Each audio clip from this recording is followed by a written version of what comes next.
13 states here in the United States are now being warned that there could be a crisis coming to them very soon. Now, I'm going to break down what is going on and why it's something that's happening in other countries that is going to impact us here in the United States.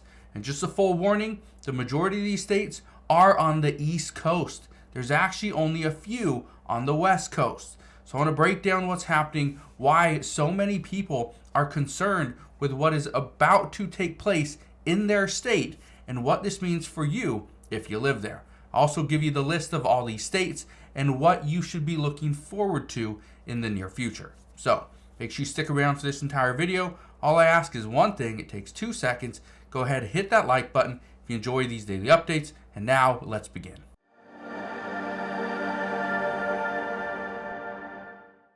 So the United States is about to face a massive crisis. And this crisis actually has to do with two different countries. One is Venezuela. The second one is Haiti. First, let's talk about what is going on with Haiti. First off, Florida is now bracing for a surge in Haitian migrants amid their humanitarian crisis. We have known this for some time, and according to reports, they are stating that in Haiti, it's somewhat of a civil war that they're going through. Again, they are having a lot of issues down in Haiti, which is only 700 miles south of the Florida coast. So that is a huge concern for Florida. But what is actually happening right now is Governor Ron DeSantis.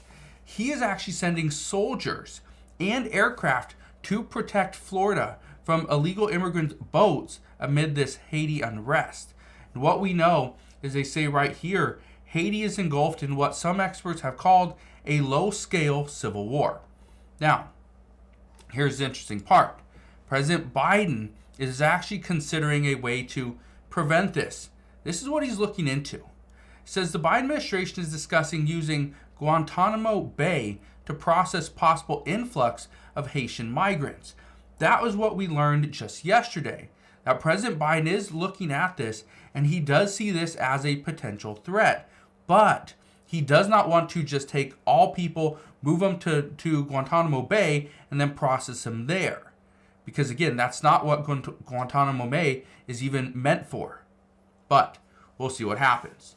So right now, just based off of what we know from Haiti, the report is these are the states that have the highest Haitian population, and these are the ones that you should be concerned with if we do see thousands or potentially millions of people, because Haiti does have 11.5 million people. If they all decide to leave, which I doubt, but let's say even a quarter of them decide to leave, let's say even 10% decide to come to the United States, that's still over 1 million people. So these are the states they are warning of. Georgia, and these are not in any order.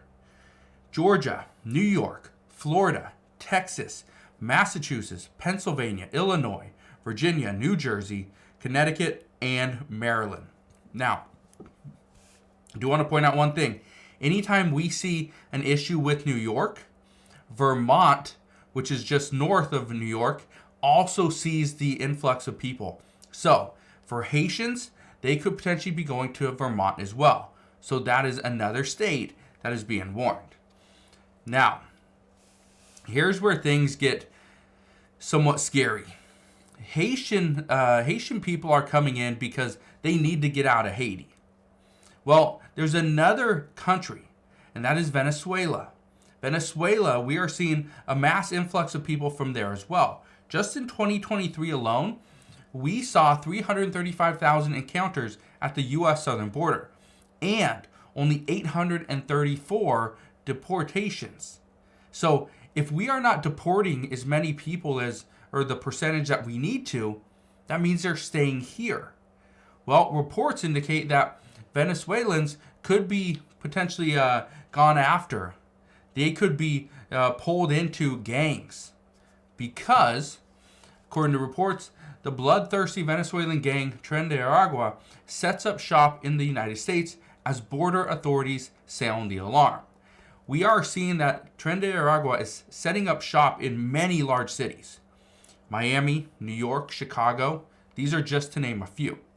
But they say these are the states with the highest Venezuelan population. These are the ones that are likely going to be targeted by Tren de Aragua.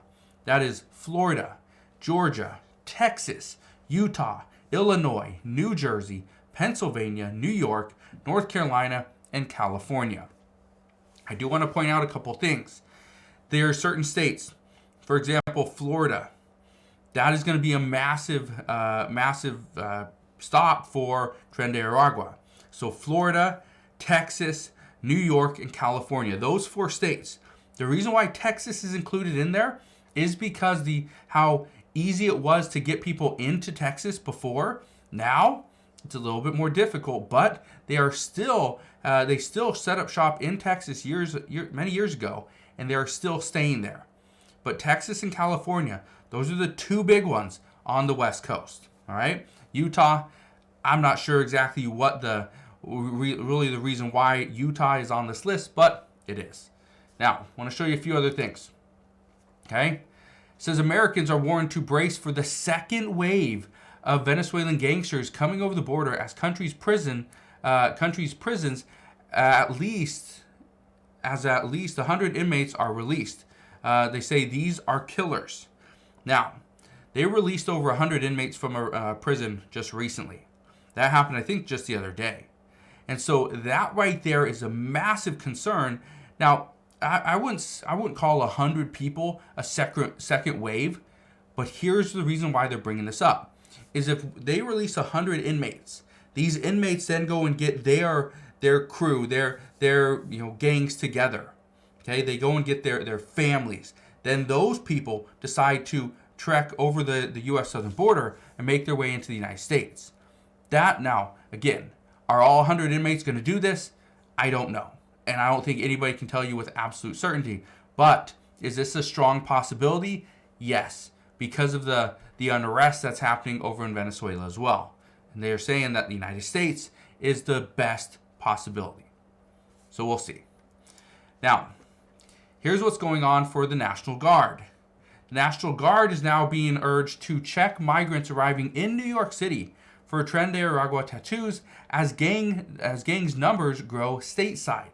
What we've been hearing for some time, and this is also something that they were doing down in Texas, is the National Guard would try to look and see if these people coming in do have a tattoo. If they do, and it's related to Tren de Aragua or another country's gang, then they do put that in their notes. It doesn't mean that they're inadmissible into the United States. It doesn't mean that they cannot claim asylum. It just means that they're going to put that into their file so that we can potentially go back to them later.